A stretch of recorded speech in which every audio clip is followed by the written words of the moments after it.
Paz. Saka bahala po ang Santa Cruz.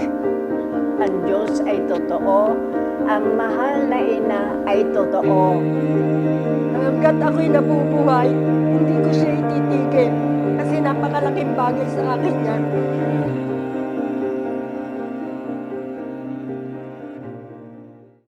Ako po si Marcel Santos de los Reyes, ang apo ng unang agapay ng Teresa de la Paz y Buenviaje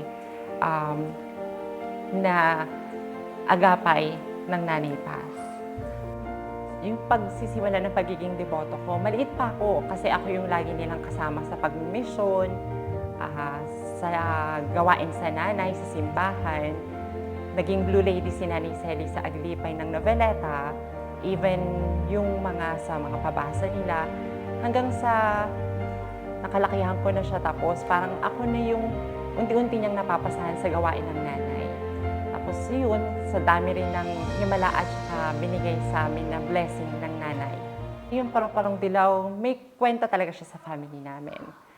1955, binili ng nanay pa sa Nanay Celi na, Marcelina, ang isuot mo, ang barong babaeng kulay dilaw, which is the yellow butterfly sleeve. Doon siya nag-start. Then, I remember parang 6 years old ako, karakol ng nanay. Sa andas ng nanay, tinigil siya sa harap ng isang bahay ng deboto din. Tapos may ikot ng Paru-Parong Dilaw. Then, I asked Nanay Celi na, Nanay, bakit may Paru-Parong Dilaw? Doon niya kinuwento sa akin na sabi niya, Nanay, yan ang Nanay Paz. Dumadalaw din siya. Ibig sabihin din daw kasi ng dilaw is pagpapahalaga sa kanya. Dalawang klase kasi ang paru-parong dumadalaw sa nanay, isang brown at isang dilaw.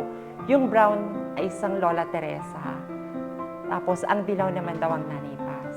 Ang kwento kasi talaga sa akin ng lolo't lola ko kung paano nagsimula ang Nanay Paz.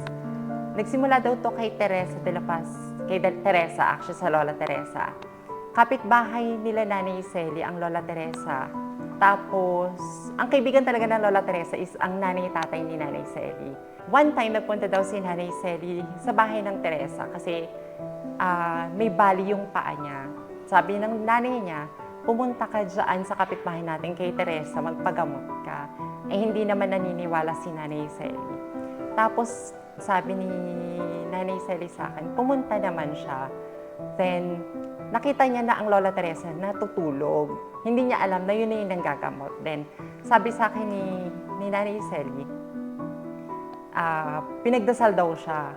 Bumangon, ang Lola Teresa pinagdasal siya. Tapos may lumabas uli ang Lola Teresa, pinatayo siya. Sabi sa kanya, tumigil ka nga dyan, hindi ka naman pala marunong magdasal.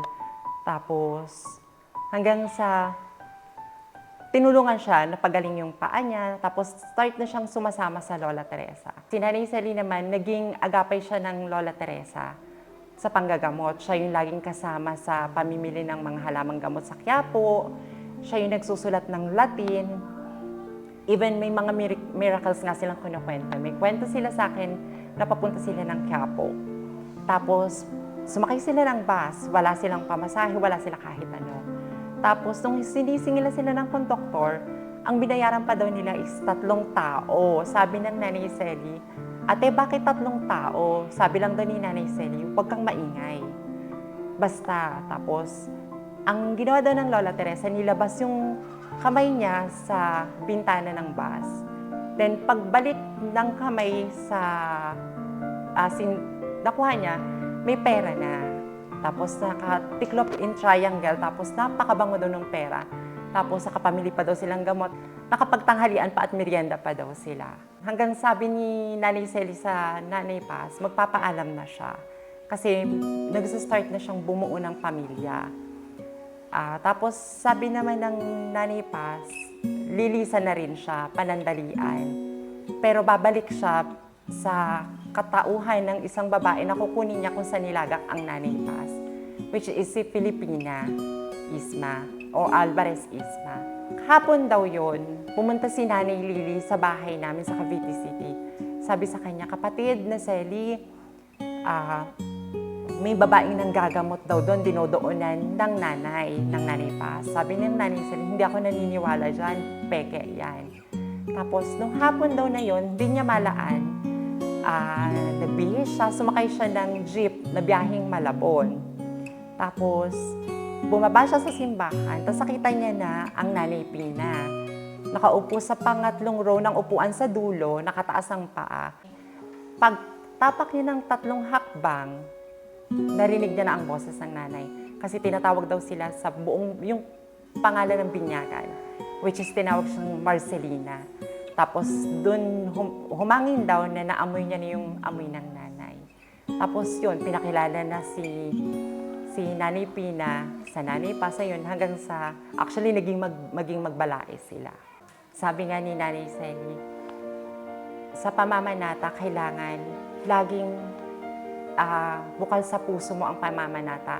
Hindi to sa yabang, kailangan taos lang sa puso mo. Tapos kailangan din yung willing ka na sa pamamanata mo.